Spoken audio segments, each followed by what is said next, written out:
Hello दोस्तों, नमस्कार। मैं हूं रवि रंजन और पिछले वीडियो मैंने आपको बताया पेरेंटिंग के 10 टिप्स और आज मैं आपको बताऊंगा कि आपके द्वारा बोले गए एक एक शब्द, आपके शब्दों का चयन आपके बच्चे के भविष्य को किस तरह प्रभावित करती है। So let's start.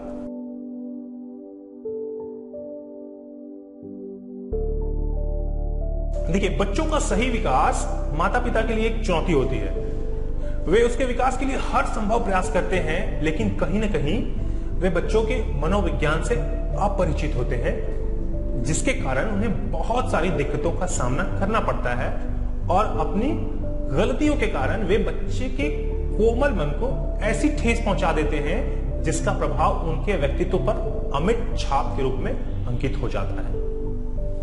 प्रायः देखा जाता है कि माता पिता अपने बच्चों के ऊपर ताने कसते हैं, उन पर सोचे समझे बिना झल्ला उठते हैं और अपशब्दों का भी इस्तेमाल करते हैं। उस समय वे यह नहीं सोचते कि वे जो कर रहे हैं उचित है या नहीं। उनके व्यवहार का उनके बच्चों की कोमल मनस्थिति पर क्या प्रभाव पड़ेगा, क्या वे उनकी बातें मानेंगे।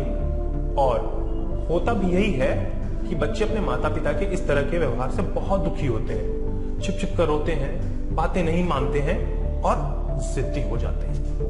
यह बात सही है कि माता पिता के लिए अपने बच्चों को पालना एक बहुत बड़ी चुनौती होती है, लेकिन यह भी जरूरी है कि वे इस चुनौती का सामना करते समय बच्चों के सामने ऐसे शब्दों या वाक्यों का इस्तेमाल न करें जिनका वे कुछ और अर्थ लगाते हों या जिनसे उनके आत्मसम्मान को ठेस पहुंचती हो। कई बार माता पिता अपने गुस्से को या कुंठा को अपने बच्चे पर उतार देते हैं और उनके साथ दुर्व्यवहार करते हैं। ऐसे बच्चे अपने माता पिता से भावनात्मक रूप से दूर हो जाते हैं और ज्यादा परेशान होने पर घर छोड़कर भाग जाते हैं। बच्चों का अपने माता पिता से भावनात्मक रूप से अटूट संबंध होता है, लेकिन जितनी गहराई से वे अपने माता पिता से जुड़े होते हैं, उनके द्वारा कही गई बातें भी उन्हें उतना ही प्रभावित करती है। अक्सर यह देखा जाता है कि अभिभावक अपने बच्चों की दूसरे बच्चों से तुलना करने लग जाते हैं। अपने बच्चों की खूबियों को प्रोत्साहित करने के बजाय दूसरों से तुलना करके उनके अंदर प्रतिस्पर्धा की भावना को जन्म देते हैं, जिसके कारण उनके अन्य बच्चों से संबंध खराब हो जाते हैं और दूसरों का सहयोग करने की भावना उनके अंदर से खत्म होने लगती है। अपने बच्चों की दूसरों से तुलना करने की आदत के कारण अभिभावक यह बात भूल जाते हैं कि हर बच्चे की अपनी एक गुण और एक सीमा होती है। इसलिए बच्चों से यह कभी नहीं कहना चाहिए कि वह दूसरों बच्चे की तरह क्यों नहीं बन जाता। अपने बच्चे की दूसरे बच्चों से तुलना करने की बजाय यह जानने की कोशिश करना चाहिए कि आपके बच्चे में क्या क्या खूबियां हैं और उन्हें अधिक विकसित कैसे किया जा सकता है। अभिभावक बच्चों के उस व्यवहार पर भी ध्यान दें जिसे वे बदलना चाहते हैं और उसे कैसे बदलना है इस पर सकारात्मक रूप से सोचें। ऐसा भी होता है कि अभिभावक अपने बच्चों को धमकियों से डराते हैं, जैसे ऐसा करो वरना ये कर दूंगा। ऐसी धमकियां उनके सामान्य व्यवहार को आक्रामक बना देती है। अच्छा यही होगा कि बच्चों से अपनी बात मनवाने के तरीके में परिवर्तन लाया जाए। उनसे ऐसा कहा जा सकता है कि अगर तुमने यह काम करना अभी बंद नहीं किया तो तुम्हें वो अमुक चीज जो उसकी मनपसंद चीज हो वो नहीं दी जाएगी और तुम्हें अपने साथ बाहर नहीं ले जाएंगे या जो भी हो, जिससे वह समझ सके। जब अभिभावक अपने बच्चों पर अनुशासन लागू करने के लिए गंभीर हो जाते हैं तो बच्चे भी इसे गंभीरता से समझ लेते हैं और उनकी बात मानते हैं, लेकिन बहुत अधिक कड़े अनुशासन में उन्हें बांधना भी उचित नहीं है। कभी कभी माता पिता बच्चों से कहते हैं कि कितने मूर्ख हो, तुम्हें इतना भी नहीं आता। ऐसे शब्दों का इस्तेमाल अभिभावक अपने बच्चों के सामने कतई न करें। यदि वे अपनी बोलचाल की भाषा में इस तरह के शब्दों का इस्तेमाल करते हैं तो सावधानी पूर्वक इन्हें हटाएं, क्योंकि इस तरह के संबोधन से उनके आत्मसम्मान को ठेस पहुंचती है। वे भी इस तरह के शब्दों का प्रयोग करना सीख जाते हैं जो उनके भावी जीवन पर असर डालता है। यदि बच्चों से किसी तरह की कोई भूल चूक या गलती होती है तो उसे समझाया जा सकता है कि उसे कैसे ठीक किया जाए। कभी कभी अभिभावक गुस्से में बच्चों से ऐसे शब्द भी कह देते हैं कि इससे अच्छा तो मैं बेऔलाद ही अच्छा था। बच्चा जब इस तरह की बातें सुनता है कि वह बेकार है और उसके माता पिता को उसकी जरूरत नहीं है, तो वह बहुत दुखी होता है।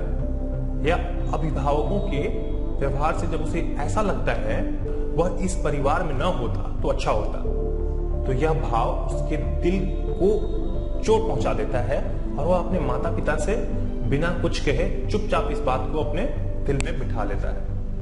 अकेलापन महसूस करता है और नए चाहत की तलाश में रहता है। इसलिए अभिभावक अपने व्यवहार व अपने शब्दों के प्रति पूरी तरह सतर्क रहें। अगर वे अपने बच्चों के किसी व्यवहार से नाराज है तो यह कह सकते हैं कि कभी कभी तुम मुझे बहुत गुस्सा दिला देते हो, लेकिन अपने व्यवहार के ऊपर नियंत्रण रखें। बच्चों को अपने अभिभावकों से ऐसी बातें भी सुनने को मिलती है कि तुम चुप नहीं रह सकते।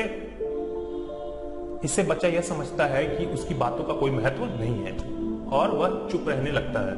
उसे अधिक टोकने पर वह चुप रहने लगता है और आत्महीनता की ग्रंथि को अपने मन में बसा लेता है।